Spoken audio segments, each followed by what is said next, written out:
Hello friends. Dairy farming 1½ year తర్వాత మేము చాలా నేర్చుకున్నామండి. మనం పచ్చిగడ్డి వేయొచ్చు, ఎండుగడ్డి వేయొచ్చు అన్నది. సో, పచ్చిగడ్డిలో మేము ఫస్ట్ సూపర్ నేపియర్ వేసాం. సూపర్ నేపియర్ వీడియో ముందు నేను చూపించాను. మీరు గాని చూడకపోతే లింక్ డిస్క్రిప్షన్‌లో పెడతాను. అది చూడండి. ఇప్పుడు నేను చూపిస్తుంది మేము కార్న్ ఫీల్డ్ వేసామండి. కార్న్ అంటే మొక్కజొన్న అండి. మొక్కజొన్న కూడా చాలా హై ఎనర్జీ ఫీడ్ అనమాట. మనము ఆవులకు కానీ, పశువులకు కానీ, ఈవెన్ కోళ్ళకి కూడా మొక్కజొన్న ఇస్తే చాలా మంచిదండి.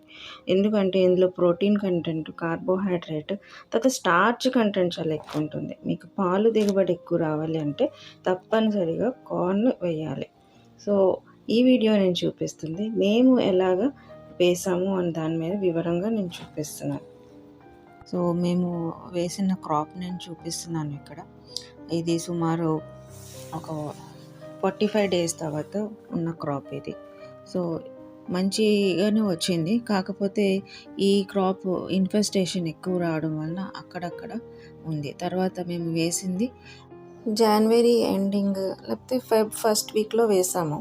సో, ఎండలు ఎక్కువైపోయి మాకు వాటర్ తక్కువ ఉండడం వలన కొంచెం అక్కడక్కడ మొక్క ఎండిపోయింది. కానీ మంచిగానే వచ్చింది. నేను లాస్ట్‌లో బేబీ కార్న్ చూపిస్తాను ఎంత వచ్చిందో అన్నది.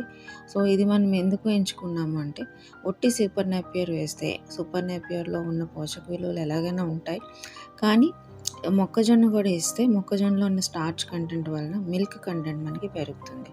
సో, మేము వేసిన విత్తనాల ప్యాకెట్ చూపిస్తున్నాను. CT 459 సీడ్స్ అండి ఇవి. ఇవి బోత్ ఖరీఫ్, రబీ సీజన్‌లో వేసుకునే సీడ్స్ అనమాట. స్పేసింగ్ ఏమో రో to row 50 centimetres, plant to plant 25 centimetre స్పేసింగ్‌తో వేయాలండి. ఓకే. సో, గ్రెయిన్ కంటెంట్ కూడా బాగానే వస్తుంది. అదే మనం ఖరీఫ్ సీజన్‌లో వేస్తే 90-100 రోజుల్లో మనకి కాపు వస్తుంది. అదే రబీకి వేస్తే 105-110 రోజుల లోపల మనకి కాపు వస్తుంది. ఇది చూసారా, పువ్వు వచ్చింది. తర్వాత కాయ కూడా బాగానే వచ్చింది. కాకపోతే ఒక్కటే ప్రాబ్లం వచ్చింది, మనకి పురుగు ప్రాబ్లం ఎక్కువైంది. సో, అందుకు తీయవలసి వచ్చింది. దాని తర్వాత ఎండాకాలంలో వేయడం వల్ల కూడా వాటర్ కంటెంట్ తక్కువ అవడం వలన చిన్నదయింది, ప్రాబ్లం అయింది. లేకపోతే అంత బాగానే ఉంది. చూడండి, మేము కట్ చేస్తున్న బేబీ కార్న్ పశువులకైతే పెడతాము, కానీ నేను కూడా ఇంట్లోకి బేబీ కార్న్ రెసిపీస్ చేయడానికని తెప్పించుకుంటాను.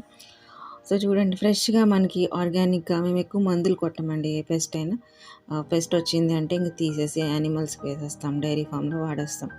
సో, ఇది చూడండి, పెస్ట్ ఉందన్న ఆకుకే ఉంది కానీ మనకి ఎక్కడ ఏ కార్న్ బడ్లోని ఏమీ అనిపించలేదు. ఒక చుక్క కూడా లేదనమాట. అంత బాగుంది. చూసారా బేబీ కార్న్ ఎంత బాగుందో. అసలు అలాగే పచ్చిగానే తినేయొచ్చండి, అంత టేస్టీగా ఉంది. చాలా స్వీట్గా ఉంది. నేనైతే ఇలాగే తినేసాను.